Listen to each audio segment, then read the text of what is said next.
Então vamos para os nossos patrocinadores. Quem é o nosso patrocinador? Tem zero Mini pessoas Café. visualizando. Mini Café. Era pra isso que eu tava aqui. Mini Café, o seu café até os gatos gostam.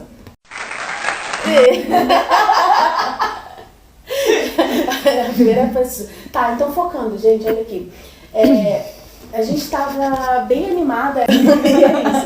E por que eu chamei a Michelle, né? Ela vai contar pra vocês. Então ela já se apresentou, ela é a Michelle. Então como foi?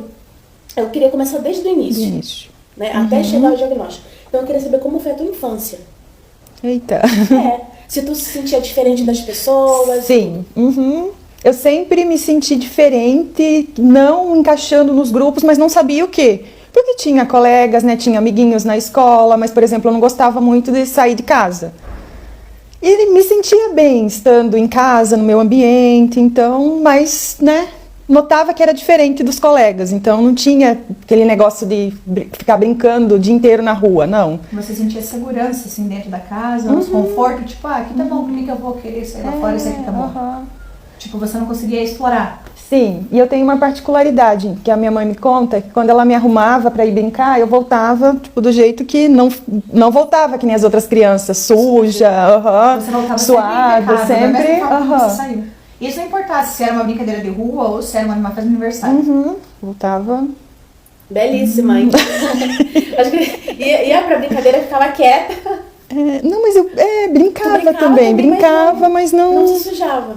Não era... Não se arriscava, né? De se rolar no chão. Não ficava naquela... de rolar no chão, essas coisas. Se encostar nos outros, nas coisas, na parede, né? Não gostava. Agora ela falou em questão de se encostar, e quando você chegou, eu falei assim, eu posso te abraçar? Você tem essa restrição? Isso. Não. Mas tem autista que tem, importante, né? Quando a gente considera o espectro, é um espectro. Então tem muitas coisas. Eu, por exemplo, eu converso olhando nos olhos, né? Eu não tenho problema de abraçar, de sorrir, mas tem muito autista que tem. Então por isso que a gente não pode categorizar. Geralmente a menina autista é mais sociável. Por falar em sociável, é uma aluna tua até te mandando uma profilinda aí. A Ana. Pois beijo, profilinda. A Rauana foi minha primeira aluna, eu sempre falo isso. Quando eu comecei a dar aula aqui em Beltrão, ela era a primeira, lá na salinha, esperando a aula antes de todo mundo. Aí comecei a conversar um pouquinho com ela falou que vinha de uma família de professores, né? Achei muito bacana, isso me marcou, né? Primeira entrada em sala de aula como profissional. Tem uma menininha lá com E sempre na expectativa, né? De absorver conhecimento. Sim. Ela, por exemplo, ela trabalhava enquanto estudava e ficava ali na sala de aula absorvendo tudo. Ia super bem. Sem anotar, nada. Não anotava nada, incrível. De memória, eu anotava. Eu tinha que ir o professor falando e eu anotando. E em casa, fazendo resumos também, né? Que são aqueles mapas mentais. Hoje em dia tem até nome chique. Na minha época era resumo mesmo. Era resumo. Eu fiz muito isso na faculdade. E ler, repetir para poder gravar.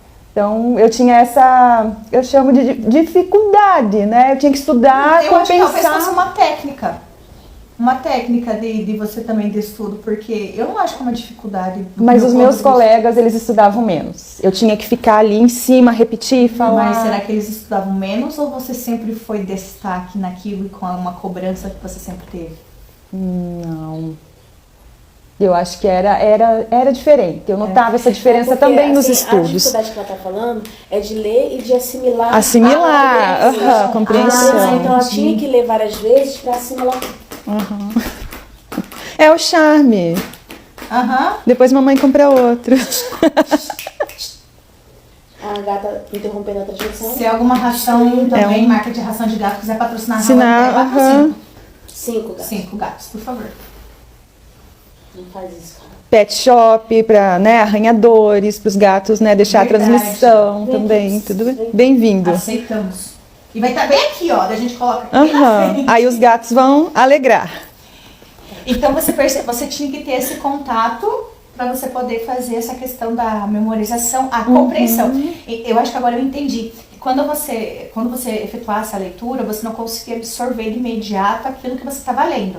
Então, às vezes, você tinha que, como se fosse desconectar do mundo entrar ali, parar, pensar no que poderia ser e depois assim, ir continuando. É como se fossem palavras que você nunca tivesse lido. Sim. Que você teria que pesquisar para poder compreender o sentido. E era por etapas, assim. Na primeira etapa eu lia tudo, depois eu vinha anotando, fazendo os resumos, e depois voltava de novo a partir dos meus resumos, tentando explicar para a parede, para o... Gente! Porque assim, apesar da dificuldade...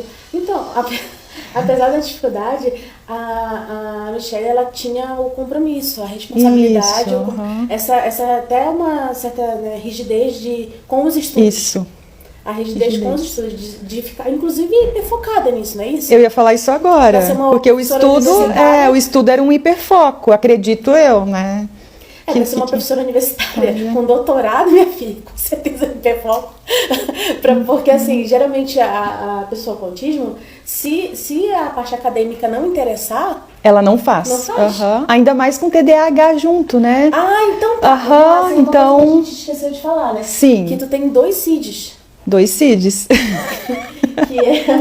O que TEA e o TDAH, do tipo desatento, né? Então, Como nem você vê isso no dia a dia, assim, do... Como que é? Vamos supor, você dormiu, acordou. Que você tem que ir dar aula, tem que estudar, arrumar o seu filho. Como que é, assim, que você percebe coisas no cotidiano, assim, que você para e pensa, tá, já sei o que é, vai e volta, terapia. Antes eu não percebia nada, antes do diagnóstico, eu digo, tudo né? era como se fosse, tudo é normal, Desliguei o fogão, daí, que nem ontem eu desliguei o fogão, fui pro quarto, falei, desliguei. Aí vou lá na câmera, não consigo enxergar o fogão ligado ou desligado. Aí tive que descer e ver de novo. Descer na garagem, será que eu tranquei a casa? Tem que voltar. Bem nesse estilo TDAH, ele esquece muito fácil. Ele não presta atenção, né? Porque o TDAH, vai a parte técnica agora, aqui na parte frontal. Na frontal. Na verdade, assim, o transtorno de déficit de atenção e hiperatividade é mais também na pré-frontal. Na pré-frontal e na frontal, que é a questão da memória. atenção, da memória, da motivação, do raciocínio lógico, do planejamento executivo. Que é organizar as funções do dia a dia. Então, assim, para organizar um evento, para organizar uma aula, um podcast, é muito difícil. Porque existe um processo de início, meio e fim, e dentro desse início tem categorias de prioridade, no meio tem quero tomar um café aqui. Né? O que eu preciso fazer? Preciso levantar a minha mão, pegar o café e colocar a boca para engolir. Eu posso simplesmente se esbarra nas coisas, o TDAH é muito assim. Esquecer que eu tenho que pegar o café e de repente pegar esse daqui. Aí esqueceu o que ia fazer. Para resumir, a cabeça de um TDAH é como se você tivesse 20 abas abertas ao mesmo tempo. Você começa a fazer uma. Aí o telefone toca, você vai atender, você esquece o que você estava fazendo, aí clica na próxima tecla e vai misturando as coisas. Então você tem uma criatividade muito grande, começa a fazer várias coisas, mas não termina essas várias coisas. Não termina muitas vezes ou faz pela metade. Ou faz pela metade. Tudo então, assim, para ser mãe, para ser universitária, é tudo 50%. E quando chega nos 50%... Tá ótimo. Tá ótimo. É o que você consegue. E tá tudo bem, sem culpas. Tá, continua totalmente diagnosticando. Quando você quando eu começo a olhar assim vagamente, o Matheus olha pra mim, distraída. Eu fico lembrando de muitas vezes, as coisas que eu passei assim e acabo percebendo que vamos marcar uma consulta. Sabe o que é legal, gente? É que esse podcast, ele serve pra isso também. Para as pessoas verem o que a gente está falando dia a dia. E se identificarem também. E de uma forma realista, né? A gente não fica trazendo a questão só técnica, assim, a gente traz a questão técnica para que vocês também consigam compreender a forma como vocês podem visualizar. É o que eu estava falando com a Michelle antes, né? Eu pedi para ela antes, assim, que a gente, né, nós todos temos mais dificuldade da gente nos enxergarmos, né, olharmos pelos nossos próprios olhos, né, então a gente não consegue ver isso no nosso dia a dia, mas a gente consegue saber através do olhar do outro, né, o outro faz a observação. Principalmente o profissional. Eu tinha um pouco do conhecimento dessas questões do esquecimento, essas questões, aprender algumas questões mas de a gente educação acha que é especial. normal. Essas questões assim que eu me encaixaria. Mas quando vocês trazem, assim, é uma questão tão normal pra mim. Sim. O gato aprontando. É uma questão tão normal pra mim que pra mim, assim, parece que se não ocorrer isso, não é minha normalidade. Então, tipo, se eu não derrubar alguma coisa, se eu pegar e não atravessar um assunto, sem vergonha, não é normal, porque pra mim tá tudo certo. O normal do divergente é ser divergente. E é por isso que essa autopercepção é muito dificultada e o psicodiagnóstico é muito difícil. Porque quando tu vai lá no neuropsicólogo, ele vai perguntar pra você, você tem alguma repetição? Você tem alguma restrição? Não. A gente não se enxerga como tal, porque não... O papel da terapia é mostrar isso pra nós. É por isso que no psicodiagnóstico é importante ter uma psicoterapeuta, tu ir junto. no neuropsicólogo e depois no pediatra, no neurologista, enfim. Porque é necessária essa autodescoberta primeiro. Você não se percebe. O teu normal é ser diferente. Mas também... Sempre foi assim, então... né? E tem a questão dos traços, né? Os traços TEA e TDAH, que muitas pessoas... Eu ia falar normal... Típicas, tem os traços também. É porque a gente quer dizer, gente, olha, falar típico é o mesmo que falar normal. Por que a gente não fala mais normal? Porque ficou muito... Essa palavra, ela ficou muito negativada socialmente. Mas ela tem o mesmo sentido. A gente só trocou o normal pelo típico. Porque é o melhor ouvir, a forma mais bela de se ouvir e não gerar conflitos dentro de uma sociedade é falar desses termos. É porque hoje em dia, se tu não é normal, é um xingamento, né? Então, pelo peso social, a gente não fala normal. Mas o significado é o mesmo. mesmo. Você falou isso pra mim, eu concordei. Então, né? Mas você é uma pessoa diferente, né? É que eu vou me processar, mas não posso, né? Ela não pode me processar, que ela é advogada. Então... Daí não pagar, você vai que ela vai me processar, ela é advogada. E assim, né, eu achei interessante isso que a Michelle falou, porque tem uma diferença do autismo, do TDAH e do autista com o TDAH. Existem 3 situações muito diferentes, né? O autismo em si, ele já é um espectro. Isso. Nenhum autista é igual ao outro. Qual que se destaca mais em ti, o autismo ou o TDAH, ou não tem esse destaque? Depende do que eu tô fazendo. Porque eu tenho muita rigidez em algumas coisas do dia a dia para trabalhar, para estudar... E outras coisas, coisas muito mecânicas e que não são tão atrativas para o sistema de recompensa do nosso cérebro, que é o que move o TDAH, e o TDAH se destaca mais. E a questão da interação social, assim, como é para ti? Como é para ti e como é? Totalmente TEA, que é o gargalo ali, né, que a gente tem os níveis, né, de suporte hoje em dia, 1, 2 e 3, dentro desse espectro todo. Aí eu me encaixo no 1, que é o que tem déficits na interação social. Por assim dizer. Mas que consegue ali, fazendo as terapias, né? Eu acho incrível que vocês falam terapias, significa consistência.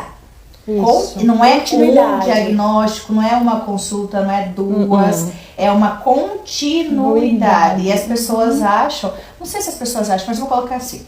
As pessoas, elas têm uma visão de que, eu tenho que ver o que é o do meu filho, minha filha, o que eu sou, né? Vamos lá ver. Tá, vamos fazer o quê? Vamos fazer uma consulta para ter um diagnóstico. Ok, daí ter o diagnóstico, 10 vezes o que a pessoa precisa fazer uma terapia, uma constância, uma medicação, a pessoa inicia e pela própria questão dela, ela não consegue permanecer. Então fica muito falho as pessoas entender que esse sistema de apoio tem que vir delas, esse sistema de apoio tem que vir da família, da comunidade, porque você precisa permanecer numa consistência, né? Não somente, você falou que você conhece a Raul há 4, 5 anos? 5 para 6, né? 5 para 6, então todas as vezes... 19.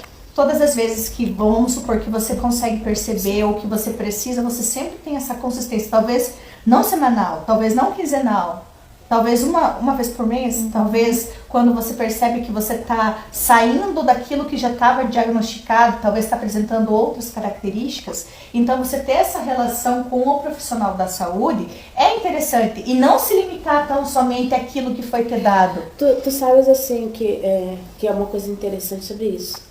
Que muitas vezes as pessoas querem, na psicoterapia, a resposta para ontem. Eu ia falar isso Né? agora. Então, assim, tu passou toda a tua vida sem ter resposta. E tu quer que a psicóloga faça uma mágica, né?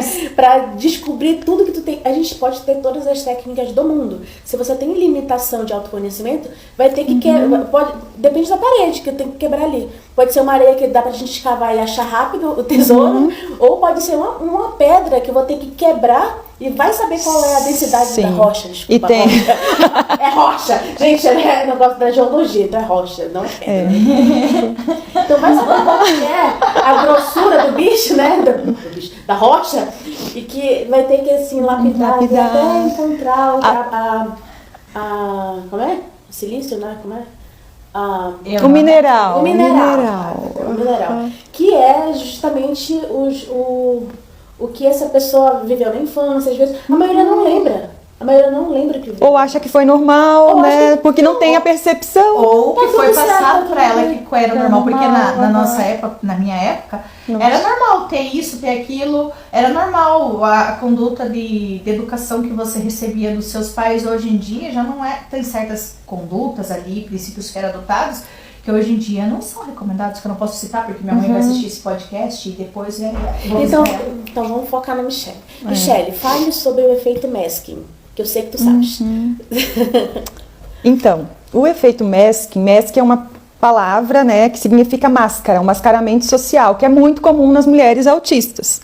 Né? O que é esse mascaramento social? Não é um botão, né, que a gente liga no nosso cérebro, mas a gente com o convívio, né, com a interação social, do ir para a escola, do aprender, né, a se ver como gente na sociedade, a gente vai mascarando as percepções, né, o dia a dia, o trato do outro.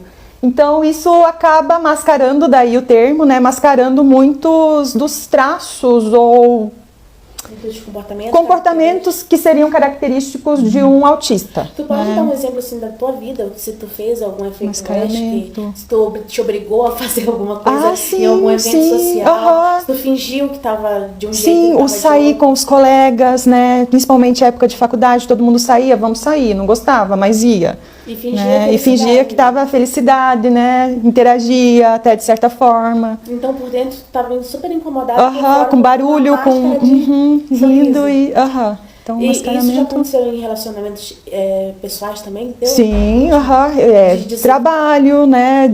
Você não falar não, ter dificuldade de falar não. Hoje em dia eu aprendi a falar não. Mas antes eu ficava sobrecarregado. O autista, ele já tem uma sobrecarga diferente dos típicos, né? Então me sobrecarregava ainda mais por não saber falar não. Hoje em dia eu tenho o meu limite, né? Graças à terapia a gente aprende a reconhecer esses limites e fala não, né? E quando tu aprendeu a falar não, o que aconteceu na tua vida? Daí, né? Só pelo sorriso, gente, né? Você diz que ela não precisa nem responder. Eu não sei se alguém do meu trabalho vai estar assistindo, gente, mas... Uma coisa muito interessante, principalmente... Isso é uma característica de TDAH, a gente tá interrompendo e falando. Tem umas coisas dela porque tem várias associações. E assim... Quando a gente aprende a falar não... Quando a pessoa neurodivergente aprende a falar não, esse é o ponto de partida principal para o melhoramento de qualidade de vida, eu digo. Qualidade de vida, porque aí a gente diminui os riscos, diminui o estresse.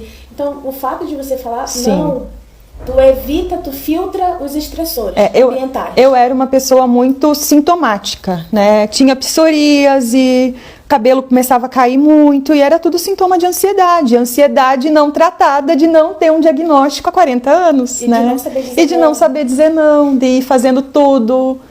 E não dá para sair fazendo tudo. Tu precisou de algum medicamento no início ou só com psicoterapia? Precisei de um medicamento para dar uma controlada na ansiedade e para dormir, que eu fui uma pessoa, fui uma pessoa que ficou da minha idade, né, 40 anos sem dormir. Mentira, que eu tô há 2 tomando medicação para dormir, então há 38 anos sem dormir, eu não dormia. Você tinha dificuldade? Eu tinha dificuldade de pegar no sono, de manter o sono. Sono de qualidade, um sono de qualidade. Isso é tudo para uma pessoa que tem essa parte técnica aqui da frente, né, do cérebro. Então, da memória, organização de fala, de pensamento. Então eu tô há 2 anos com medicação. A de ansiedade a gente já desmamou, né? Que é o termo técnico, é desmame, né? Então tô sem, mas ainda a do sono eu acho que eu vou ter que manter para sempre, porque eu fui uma pessoa que nunca dormiu. Como assim você coloca no cabelo porque você ficava, tipo, quando você deitou na... É porque eu tô me vendo mesmo. É um distúrbio do sono. Distúrbio do sono. Mas é por causa que ela ficava reprisando coisas ou planejando coisas do outro dia? Também, tudo. É que o cérebro, biologicamente falando, de um neurodivergente, ele não para, né? Mesmo dormindo, não As para. 20 abas estão ali. Estão O ali. que você tem que fazer amanhã, o que você deixou de fazer hoje. Então, mesmo se ela dormir, ela não vai ter o sono REM, né? Que chama, o aquele sono REM. profundo, aquele sono assim de qualidade que o corpo realmente descansa. O corpo dela ainda vai estar tenso, como se ela estivesse um pouquinho acordada. Porque o nosso corpo, ele fica tenso. Porque o corpo, ele tá relaxado? A tua respiração tá ok? Não, tu tá tensa. Tu tá, O ombro pra frente. O ombro pra frente. Tá tensa. Não tá completamente relaxado como a gente fica quando a gente tá com sono.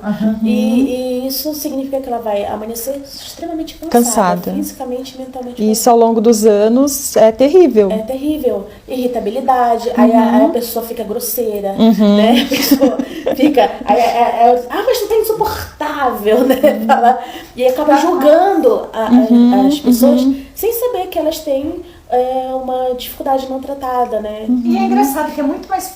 Que tu falou um negócio aqui, é muito mais fácil eu falar pra você que você é grosseira. Nossa, que grossa, do que perguntar, aconteceu alguma coisa?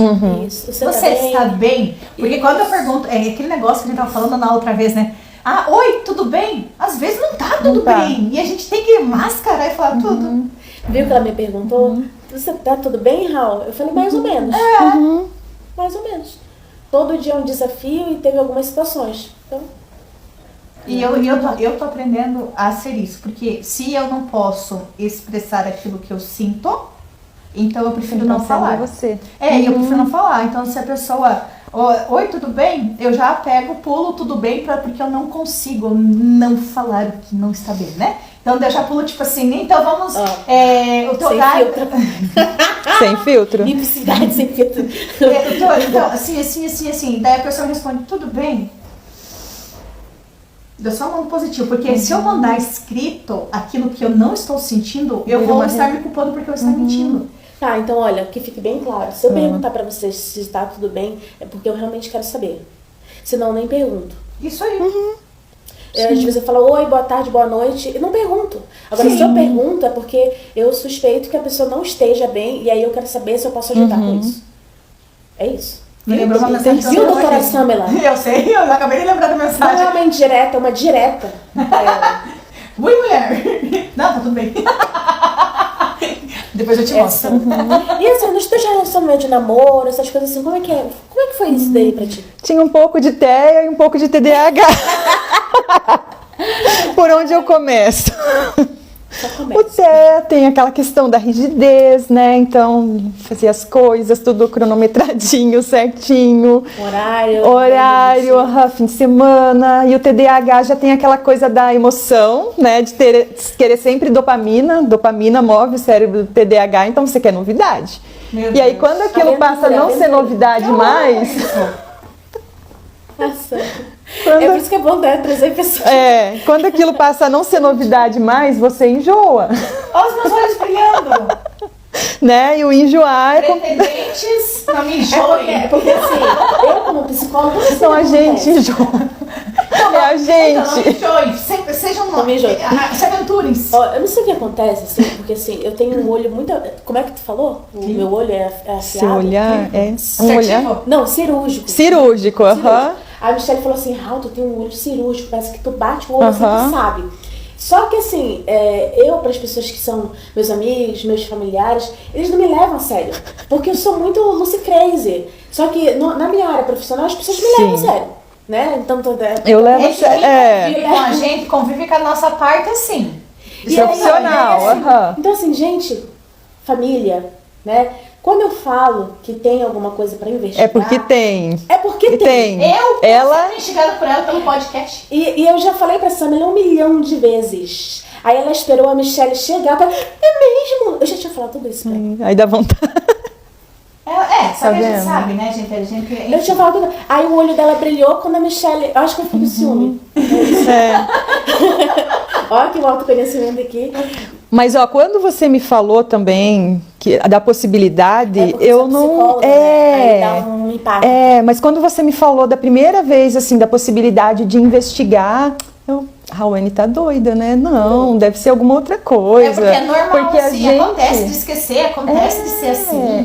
E a gente, enquanto sociedade, a gente tem uma visão muito capacitista e limitada do que é o TEA, do que é o TDAH. E a gente não se vê naquela condição. E também preconceituosa, né? Porque, tipo, se você for ver, parece que a gente tem que andar sempre num sistema de linha reta e que se você for fora ali, se você cair, se você levantar, acabou.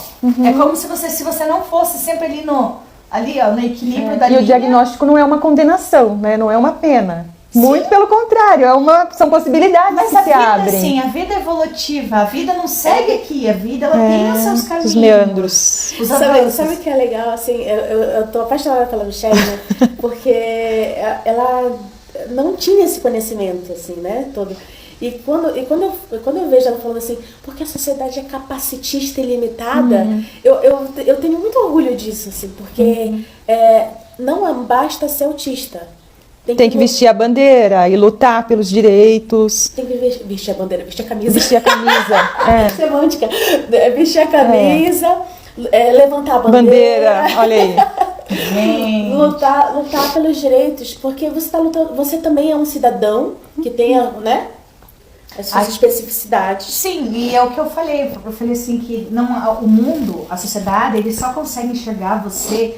Ela te dá a garantia de dignidade, igualdade, direito a acesso à saúde, ao lazer, ao esporte, isso é uma forma tão geral que, devido às divergências, devido às situações e acontecimentos e à evolução que o mundo está tendo, a gente tem que adequar o direito dentro da igualdade que aquele indivíduo precisa. A sua igualdade, capacitação, limitação não é igual à minha. Então, a tua forma de, vamos supor, ter o acesso à saúde não é a mesma forma que eu necessito. Da mesma forma que se eu for para ter um acesso, se for criança, alguma coisa, acesso à educação, tem o mesmo acesso, tem a mesma educação, tem capacitação, tem a mesma compreensão, então não adianta você colocar uma criança, uma pessoa para fazer uma autoescola.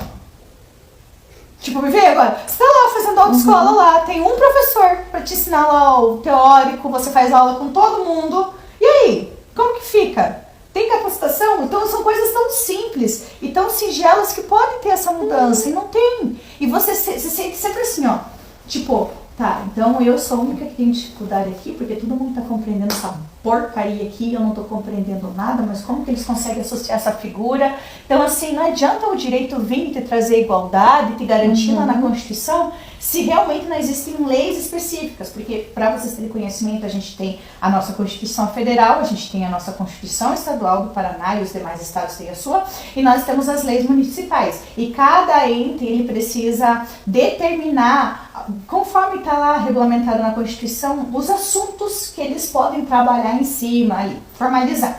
O que acontece? Aqui no nosso âmbito municipal, a única coisa, juridicamente e na prática, é a questão do acompanhamento psicológico, o acompanhamento de professor junto à sala de aula.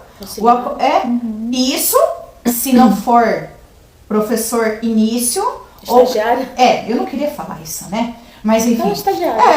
Mas assim, aí eu te pergunto, qual que é, não só aqui do município, mas qual que é o fundamento de ter um professor? É só para acompanhar o aluno em, olha, só para evitar que ele se machuque, que é sim, normalmente que a gente escuta. Ou é realmente para sentar do lado da criança ou das crianças e falar assim, olha, vocês estão com uma dificuldade, tô vendo que está com dificuldade em pegar uma tesoura. Como que eu vou saber que aquela criança pode utilizar uma tesoura, fazer um recorte, fazer uma colagem, entender, compreender? É ele conseguir transmitir dentro do ensinamento dele, dentro da linguagem da criança. Então, pegar o que o professor pega, se o professor regente, não me olha assim, que o professor regente da sala de aula fala, e transformar dentro da linguagem do acesso daquela criança, daquela pessoa. Então, assim, uma pergunta que eu fiz e que eu vou deixar jogada aqui é o seguinte... que não entra, mas entra. Todas as escolas têm um banheiro com acesso para cadeirante? Não tem. Vocês perguntaram? Mas não tem aluno cadeirante. Tá, e Mas daí? pode ter. Mas é lei, precisa. Então, se essas coisas que são básicas, que já estão no nosso convívio, com mais conhecimento, com mais normas há muito tempo, não são cumpridas, então tu imagine essas demandas. Tu imagina essas demandas que vêm. Não tem capacitação. Então não adianta você me colocar uma criança dentro de uma escola, de uma sala de aula, que o professor não tem capacitação, não tem compreensão, não sabe compreender como aquela criança vai reagir. Não adianta ter uma criança dentro da escola de aula se não tem um posto de enfermaria. Gente, deixa eu só assim cortar um pouquinho. O nome do podcast é Pod Onça. E a Samia, ela sempre nos lembra o motivo. Que ela é uma onça, que ela fica brava quando os direitos... Calma, respira um pouquinho, deixa a coleguinha falar. que os direitos não são garantidos, né? E assim, pra eu colocar a bola pra Michelle de novo, pro direito ser garantido, é necessário que você tenha autoconhecimento. Que aí chega o direito e a psicologia.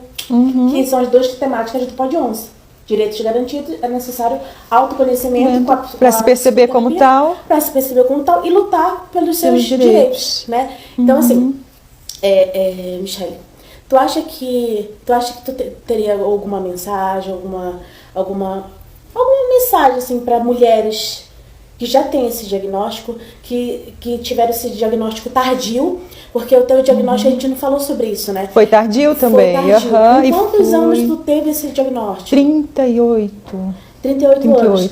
E assim, a gente também não falou de como foi pra ti receber esse apontamento de investigação, como foi fechar o diagnóstico e como foi depois. Sim. Então, início, apontamento, meio, fechar o diagnóstico e o pós-diagnóstico.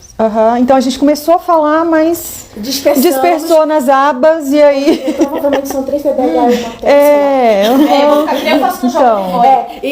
Sim, a Samela... A gente concorda, né? Tu concorda também. Eu vou falar resumido, porque, né, é um caminho longo. Então, a gente começou o atendimento há uns 5 anos atrás. Eu te procurei para atendimento para o meu filho, inicialmente, que ele também é neurodivergente, só que é transtorno do espectro autista, mais altas habilidades e superdotação.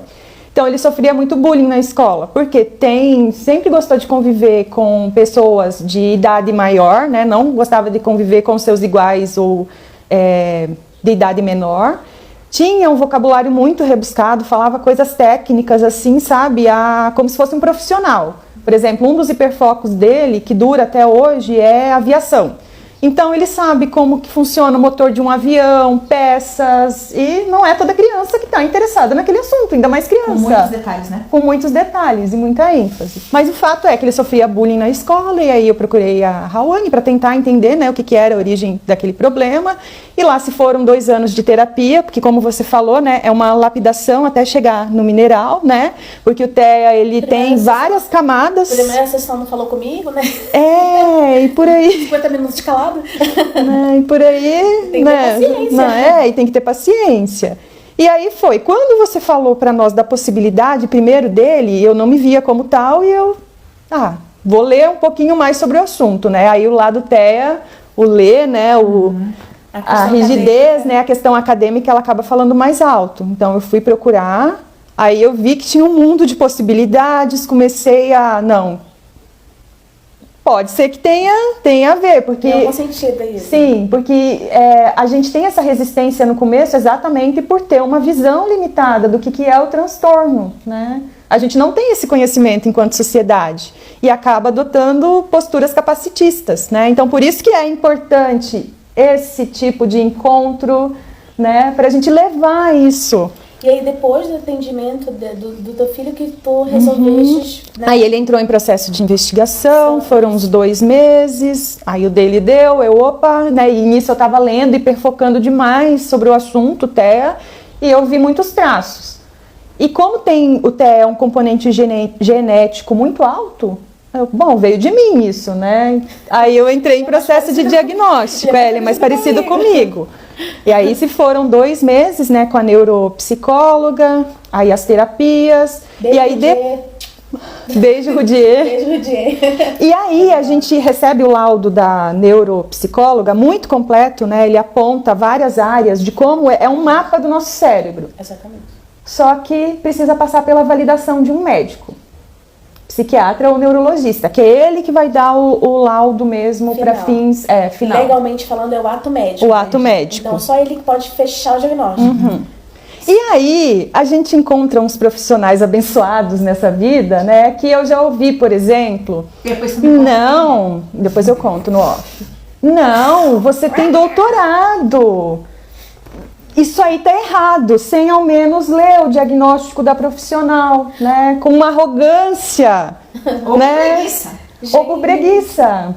Né? E aí foi um outro processo, até encontrar um profissional que realmente parasse e lesse o laudo da neuropsicóloga. E não, realmente, isso é indiscutível, você tem, depois eu te passo esse profissional muito querido, muito abençoado. Isso me deixa... Mas foi um processo longo, né?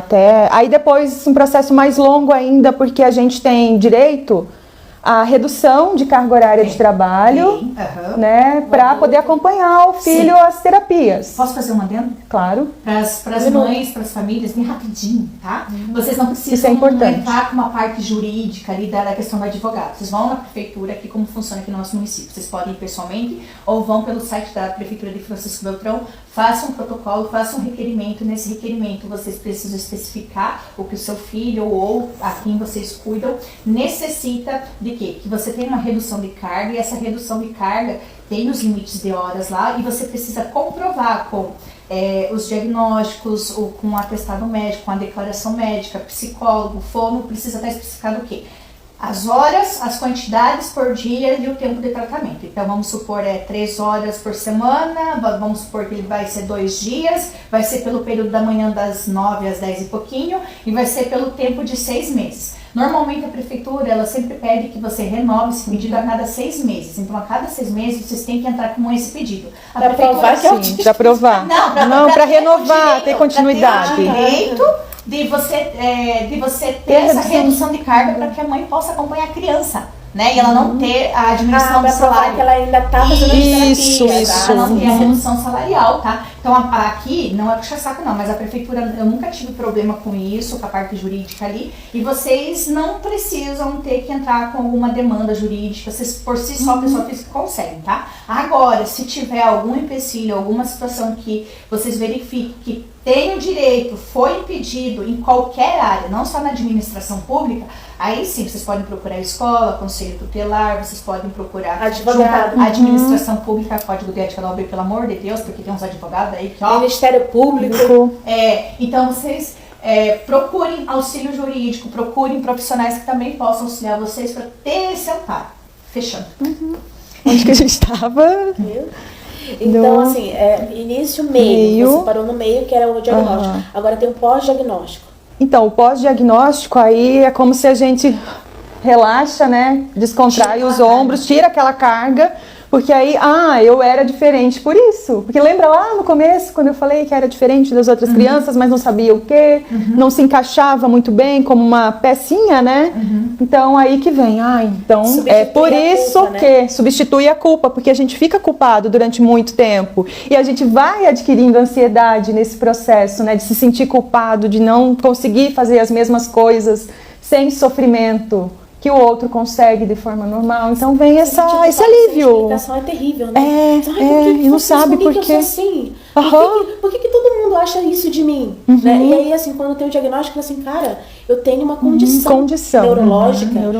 Eu não tive escolha. A gente já nasce com isso. Nasce com isso, não tinha escolha, nasce com isso. E eu era o que eu podia fazer naquele momento. Não tinha tratamento. E é isso, pronto, pessoa. Vida que Teve segue. uma justificativa. Né? E a vida segue melhor. E a vida segue melhor, sem culpas, né? E aí, claro, porque qual é a tua responsabilidade? Continuar os tratamentos, as terapias, né? Você não vai me dar alta, ela tá tentando me dar alta já tem 1 ano e eu não quero. Uma psicóloga tentando dar alta pro paciente não quer. É porque é bom. Nossa, a gente se percebe como coisas. Eu acho que é dentro desse patamar ali, quando a gente se encontra dentro das nossas pequenas polaridades ali, a gente se sente confortável, né? A gente consegue conversar, consegue interagir e a gente consegue ver que as pessoas conseguem compreender, ter o mesmo ponto de visão que a gente tem. E isso é muito bom, porque vocês estavam falando umas situações ali, eu estava lembrando das questões pessoais minhas. que muitas vezes a gente se coloca num ponto de sempre a gente se culpar por situações que fogem do nosso controle. E eu não sei você, mas normalmente quando a gente trabalha, a gente tem a nossa parte pessoal, a gente sempre tenta fazer tudo que ocorra da melhor forma possível, de uma forma correta, aquilo que você deseja. E eu pelo menos tenho uma dificuldade de ter essas mudanças e compreender que essas mudanças também fazem parte desse processo, que nem você estava falando ali, essa tua dificuldade na questão da interação. A minha dificuldade não é na interação social. A minha dificuldade é, depois que eu tenho a interação com a pessoa, eu ter o desmame, conseguir desvincular da pessoa, né? Então, a intensidade, né? Isso, então tudo que eu faço é 880. Por isso que às vezes eu tô aqui, né, meiga, pacífica, do nada. Então, é essas características que eu acho válidas, e eu acho que as pessoas, nossa família, por favor, familiares, nossa família, eles também precisam compreender que não é só porque a gente nasceu assim, mas que eles também têm responsabilidade e eles também podem entrar no nosso mundo e também viver com a gente da mesma forma que a gente conviveu com eles até agora. A vida toda. Né? Então, assim, não é mais fácil a grande massa conseguir se adequar e entrar dentro desse mundo por essa expansão. Os nossos patrocinadores. Hoje estamos com o Mila Café, em frente à Universidade do Oeste. Lembrando que isso aqui não é café, é cappuccino. Cappuccino. Vai fazer propaganda da Oeste. Universidade pública, gratuita, de qualidade. Gosto. Universidade pública gratuita, de qualidade. É que nunca fazem propaganda da Oeste porque não precisa. Agora a gente tá fazendo. Pode ser papel folha. Então teve isso do pós, que é a retiração de culpa. Tem alguma outra pergunta pra ela? Não, na verdade sim. Na verdade, assim, você sentiu... Como que eu vou expressar isso? Expressa, da tua maneira aí. Quando você conseguiu se encontrar, quando você conseguiu receber o diagnóstico ali, nessa transição ali, você conseguiu encontrar alguém, não sei se você é casado ou não perguntei, mas você conseguiu encontrar alguém que realmente conseguisse te compreender e respeitasse isso? Na época do diagnóstico eu estava solteira, né? E aí depois, né? Teve os rolos. Uns rolos que não deram muito certo. Afetivos. E aí agora eu estou num outro relacionamento que me compreende. Inclusive, beijo. Eu acho que ele tem TDAH, já, né? Conversei. Aqui a gente põe no aqui a gente... mesa, mas aqui a gente põe na mesa. Aqui, ó, mas ele sempre tenta faz um esforço, sabe, para compreender, para ler sobre, e vai muito de encontro ao que você está falando como sociedade, né, se adaptar. Porque isso eu acho bacana. Porque normalmente fisicamente a gente tem nossas limitações, a parte emocional, a parte psicológica, então a gente também tem que... Não, vi que eu já tirei no copo. Gente, é que eu não tô acostumada com gente branca, né? Eu sou do norte, de Belém do Pará. Do norte. Então, eu sou uma das pessoas mais brancas que existe lá, né? E aí, quando eu olho pra elas estão muito vermelhas. Então, assim, você tem essa visão, né? Porque não é a primeira vez que você vê assim, tipo, sabe? Eu vejo que tem... Mas não é diferente uma pessoa tá numa cor, aí do nada a pessoa fica com outra cor em determinados locais, aqui no Rubô, né, o Rubô aqui, e assim, eu acho assim, meio mágico, né, é uma coisa que aparece e é como se fosse um pisca-pisca biológico, com a cor vermelha. Eu já vim de preto pra dar contraste, porque da última vez ela falou que eu tava camuflando com a parede. Mas eu não acho feio, eu acho lindo, só que eu acho curioso. E ela é louca de fazer um podcast que ela acha feio, certo? E aí, gente, vocês viram que estamos diferentes? Temos ali... Olha, estamos combinando. Já passou de uma hora, amiga? Já passou de uma hora. Já passou? Já. Lógico. Gente, como é que é, né? Vamos marcar um rolê depois. Por isso que eu queria te dar alta. Que não pode marcar rolê. Tá vendo? Tu ia me ver mais. Então me dá alta. Gente, eu sou apaixonada nela como terapeuta e como pessoa também, que ela tem uma história bem bacana, ela é muito estudiosa, e o olhar clínico, tá? Se ela falou que tem alguma coisa, vá atrás, porque ela é muito boa com psicodiagnóstico. Então, por isso que eu não quero ter alta. Mas se é pra gente marcar os rolês, sim, né? Tudo tem um interesse. Deixa eu colocar o rolê. Porque assim, como tu veio no podcast... Rolê de idoso, né? Café. Já era. Rolê de idoso. Gente, lugar pra sentar. Estrategista, ela te trouxe aqui de propósito pra te dar alta sem você saber. Não, eu vou falar uma coisa pra vocês. Lá vem. Eu estou em processo de com neuro lá, psicólogo, para investigação de autismo. E hoje é autismo em mulheres, né? Então eu estou nesse processo de investigação para saber se eu tenho autismo ou não. E aí eu lembrei dessa rigidez. E aí que eu já esqueci de novo. O que ia falar? Lembrei. A minha rigidez é o seguinte: ou a pessoa se relaciona comigo de maneira profissional ou pessoal. Rigidez. Principalmente no meu psicológico. E a minha avó falou isso. Então, assim, no meu trabalho eu nunca falei com ninguém. Aqui no meu trampo eu comecei a falar, me relacionar e tal. E quando a Michelle veio aqui hoje, eu falei assim, cara, é fora da consulta. É fora.